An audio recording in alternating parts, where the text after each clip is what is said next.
Hi everybody, long time no see. Oh my goodness, June has been a whirlwind filled with lots of highs and some lows as well. I hope that this video finds you all well. I have both of my kids on summer break and we've just had a lot going on. So my film schedule has been quite chaotic. I really haven't uploaded as much as I normally would, but I am here to close out my June budget. It was a magic month for us. We are going to be doing our week 6 check-in. I have been doing my check-ins. I've been keeping up on my budget. I just haven't had time to film, edit, and upload. But the week of expenses that we're looking at for today will be from July 7th until July 13th. So let's go ahead and get started. I can hopefully make it through this video without too many interruptions, but my daughter is here. She has a friend over. They're swimming outside. My son and my husband are home. So the gang's all here. I'm just hoping that I can make it through this video for you guys. So let's go ahead and just hop right to it. We did not have any additional income this week, so the total income we brought in for June was $13,964.14, which is very exciting. Next, we'll move down to our bills. We did have Hulu come out. It was under budget by $7.99, which I will take it because we have spent so much money this month. Then we had our natural gas bill because we're not using the heater. That of course came in way under budget. We were under by $36.24. And this was a lot of these bills you will see if you've been following me before. They're doubled up, and that's because of this was a 3 paycheck month. So June ended up having some rollover up here, which was coverage from May's paychecks. And because June trickled so far into the month of July, these bills were going to be paid twice. So our natural gas, what I normally budget, is $70 per month. So that was a total of $140. But overall, we ended up being under by $36.24, which is awesome. Our internet, unfortunately, was not set up on auto pay, and as I said, it's just been hectic. I unfortunately missed that, and we ended up having a late fee of almost $5. So we were over by $4.75. That is it for bills. All of our bills have come out. There is nothing for giving this week, saving, or investing. That was all done last week. We are enrolled in a monthly giving of $100, and then we have 2 different savings accounts that get $50 each. Our investing, in addition to our 401ks at our jobs, so any of our W-2 income, that is net, so that's after flexible spending account, dependent care spending account, HSA, 401k contributions, all of that good stuff. All of those deductions are withdrawn before our paychecks are deposited. But we do also contribute to a Roth IRA. We contribute $500 a month to be on track to max that out at $6,000 for the 2022 year. And then we have a brokerage account through M1 that we contribute $100. And then I have an UTMA account for my kids as well through M1, and we contribute $200 a month to that. Now to the variable. You guys will see lots and lots of red. Unfortunately, we're just going to go ahead and work through this. The first transaction we come to that is not split is a transaction for my husband. It's his usual stops at the gas station and his work market and little stops like that. So I'll go through and select those. All right, he ended up being over budget by $6.32. The next non-split transaction we come to is a grocery. And we had a couple little small stops at the grocery store. Again, with June being so crazy, our routines just with summer months are not really in place right now, but we are continuing to meal plan as best as possible. But I'm sure you will see that we are eating out a lot more than we normally would. We've been making lots and lots of trips to the lake. to the water park. Been doing a lot of fun things, but it has busted our budget. Thankfully, this is a 3-paycheck month and we will be able to still cash flow those items. Next, we come to, this is going to come from electronics. This is a subscription for my husband's PlayStation. Then we rented a movie for $9.99 that will come out of our fun money variable category. We ordered through Uber Eats, which I am never going to do again, but it was $75.52. We live quite a ways out of town, and I did also want to tip well because I know that people are paying a lot of money in gas to drive around for Uber Eats, but that was the very first time I've used Uber Eats, and I don't think I'm going to make that splurge again.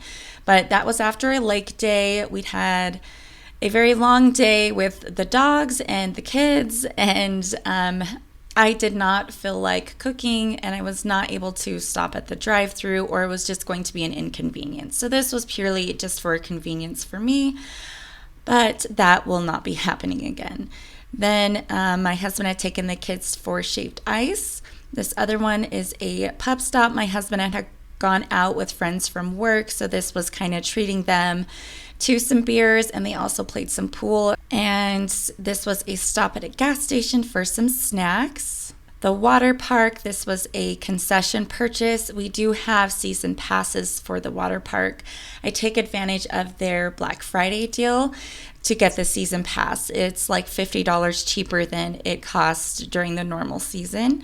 And we'd also, to watch a movie, taken advantage of a Paramount Plus subscription. I think it's for 3 months at 99 cents a month. And there's a lot of really good movies on there. So that is a new charge. And then we'd also got some pizza. So yeah, our fun money is over by $194.90, which is just insane. And I had rounded up on this as well. So we've been having lots of fun. And we do have some more things planned for July, but July paychecks are going to trickle into August when the kids do start back at school. So we will see how it goes, but we are going on a camping trip, so we may dip into our adventure sinking fund to cover some of those purchases. This Home Depot, that is for some projects around the house, so that'll come out of a sinking fund. Same with the mulch. Next is a miscellaneous category purchase, and I think that is the only one for miscellaneous for this week. But miscellaneous, we had an unfortunate family event in the month of June where we had purchased about almost $400 worth of things for a family member. And that is definitely not a purchase that I regret. I knew we would be able to cash flow it for this month. But that is why our miscellaneous category is so out of control as well. Next is gas. There were 2 gas purchases. Gas is crazy. We drive. It's about an hour drive to one of the lakes, and then a 45-minute drive to another lake, and then a 30-minute one-way drive to the water park for us. So we've been driving a lot. And we also go visit my mom, who lives about an hour away. So we've been doing lots of driving. We've been trying to be conscious of this, but it's out of control. We live quite a ways outside of town, so my husband and I do commute for work as well, but we don't want to live in the city. We enjoy where we live. We enjoy the safety and comfort of living in a small suburban community, but I honestly don't know what to do with our gas budget. I'm just going to keep tracking it. And I did notice that the price has gone down. I fill up at Costco. It got up to about $5.60 a gallon. My husband doesn't usually fill up at Costco. He fills up at Maverick, which is almost $6 a gallon. I just filled up at Costco and it was $5.09 a gallon. So I am happy to see it coming down, but it's still just ridiculously priced. So there's that. And that is it from our variable expenses. I'm honestly kind of nervous to calculate what we have to put towards extra debt. As you can see, what we were expecting to be able to put was $2,935.26. We did have some extra income from a Facebook Marketplace sale of $40 so far, but this was the cash flow we were expecting with that extra Magic Month paycheck for June. So we will see how that all pans out. Let's go ahead and take care of our sinking fund purchases. The first one we have is from electronics for $27.50. Then we have some home maintenance. We also had some pest control done. We usually have that twice a year. And then my husband had purchased some shoes. And as you can see, we are both over in our sinking fund categories. I am ridiculously over. If you've been watching, I did go to a Luke Bryan concert in Las Vegas with some girlfriends, and the cost of things in Vegas was ridiculous. I think it was like $12 for one beer there, and the food to eat out. I can't afford Vegas, you guys. I went for 2 days, and that is all I can afford to stay at Vegas for. But I had an amazing time. The concert was wonderful. I am so grateful that I had the opportunity to go do that and have that experience. But that is definitely a once in a long lifetime thing that's going to be happening. Next was some kids' hats. My husband, we're going to a baseball game, I think in a couple weeks, and he wanted to have the kids have some baseball caps to represent our team, which we are LA Dodgers fans. And the kids look so cute in their hats. That is it. Now we're going to start crunching some numbers to see what our cash flow is. And I do our budget a lot different. So over here you have this remaining, and this is a lot different for me than how I calculate it is different than how the app calculates it. So I will show you guys how I come to my numbers. And most of that is because of how I calculate my sinking funds versus how the app calculates sinking funds. So go ahead and pull in my calculator. Oh, and let's get started. I'm nervous, you guys. Okay, so our total income was $13,964.14. We're going to subtract over here on this spent section everything except for sinking funds. We had spent $3,647.30 on our fixed expenses. And it looks like we actually ended up being under budget overall for fixed expenses, which is great. Giving was right on track at 100. Savings was also what we expected at 100. Investing was its expected 800.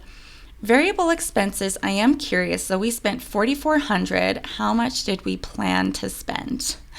$3,300. We were over by like $1,100 on variable expenses. That's insane. Okay, so now we'll subtract the $44,0819. And then so far towards debt, we have paid $540. Now we will see subtract what we actually contributed to sinking funds. So I don't subtract what I spent from sinking funds because that is tracked separately. What is actually subtracted from my income is what I contributed to those different accounts, which for me was $1,650, which, okay, I mean, this is honestly not that bad considering we were over by $1,100 in our variable expenses. I'm going to go ahead and double check my math. So I'm going to write that down. 2718.65. And let's just go through that again really quick. So 13,964.14 minus 3647.30 minus 100 minus 100 minus 800 minus 4408.19 minus 540 minus 1650. 2718.65. Okay, I'm pretty okay with that, because let's see, what we had originally planned was $29.35.36, which, considering we were over by $1,100, we're actually only off by about $200 on what we're contributing as cash flow towards debt, which, okay, you guys, I can breathe a sigh of relief, because I was honestly kind of freaking out. Okay, so what I'm going to do to take care of this is I'm going to put the $2718.65, and that is going to be as extra debt. I'm going to add that expense, and then I will drag it over. Okay. Great. Now what we're going to do is move over to my debt tracker, which is on an Excel spreadsheet. All right, here we are at my debt tracker. These are all of the debts that we started June with, and our beginning balances are right here. We do a velocity banking strategy. I know it's been a long time since I've filmed a velocity banking monthly update. Honestly, it's probably not going to happen until August, just with summer and filming and editing. I don't feel that I will have time to do that. I barely have time to do the few videos that I'm getting out right now. But I am going to share that again and show you guys where we're at, how I track those accounts. But it's essentially an interest saving strategy. You use two-way lines of credit to pay down one-way amortized interest loans to save interest. And we currently are using that for my student loans and towards our house, although our house is going to be a lot slower process. Then we recently purchased some solar panels, so this is a new debt, and I am now pulling in my mortgage. But initially what I started when I started this debt-free journey 2 years ago was with a little over $102,000 of debt. And what I'm left with from that journey, what I originally calculated is my student loan. That's all I'm left with from that original number. And that's almost $18,000. So that is super exciting to see. We're kind of nearing a transitionary period with our debt and what we plan to do with our finances. But I'm going to go ahead and plug in that extra money we were able to contribute, which was $2,758.65. Which, that is awesome, you guys. We are a little over $15,000 on my student loans, and I started with $78,000 back in 2010 is when I graduated, and I have never made a dent on those. I was just paying my minimum payments, and I'm so close to owning my degree, and I cannot wait. But overall, all we owe to anybody right now is $251,722.03, which that feels manageable, including our mortgage.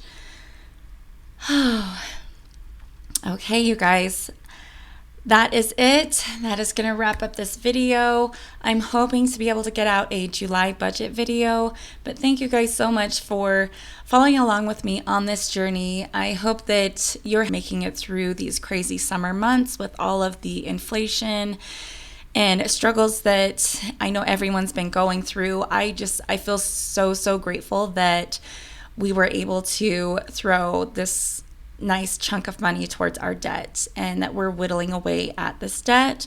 On that note, I will see you guys next time. Bye.